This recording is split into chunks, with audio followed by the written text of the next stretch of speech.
And as elected representatives continue to chew on your taxes, let's turn our attention to real food.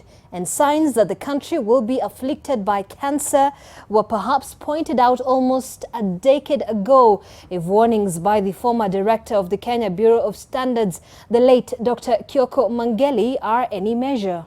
Well, there isn't any scientific proof to qualify his claims yet. The former Ex-Kebs boss at a parliamentary committee hearing in 2011 warned of a possible rise in the case of cancer in the years to come as a result of the consumption of maize imported back in 2008 and that had high aflatoxin. Well, NTV's Mel reports these are only the latest concerns about the poison that could be in your plate.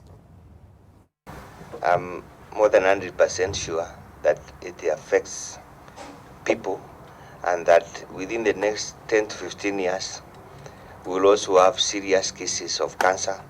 This is what former managing director of the Kenya Bureau of Standards told Parliament in 2011, an admission that has had a number of Kenyans on edge. The late Mang'eli was being questioned by a parliamentary committee over a consignment of 5 million bags of maize suspected to contain aflatoxin that was released into the market in 2008. The late Kebs boss said they inspected the consignment and found the moisture content was higher than the acceptable limit.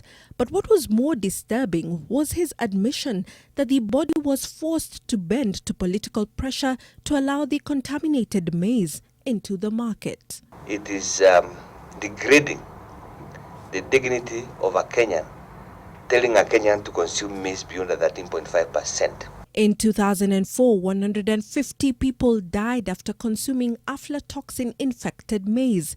His prediction, following the surge in the number of cancer cases and deaths, while there is no scientific proof to back up his claims, the country's food market has been hit by a number of scandals. In 2018, Parliament and the DCI investigated claims sugar contaminated with mercury was sneaked into the country. The government issued conflicting statements on whether the sugar was indeed harmful, but it had already been released into the market. In the same year, there were reports of contaminated rice that had already been released 3 years after it was imported from Pakistan. The rice is said to have expired. I'm not going to actually let anybody, no matter how powerful you are, no matter how much money you have, no matter how battery of rohas you have, to go and defend yourself, to defend your own money pocket. We shall defend the Kenyans who are crying and who are praying for us outside there. We are going to die with them. Just recently, an NTV expose revealed how butchers use unacceptably high levels of the sodium metabisulfite to preserve red meat and ensure it stays fresh. The Ministry of Health, in reaction, closed down the meat sections in some supermarkets, and some owners and managers charged and released on bail pending the start of trial.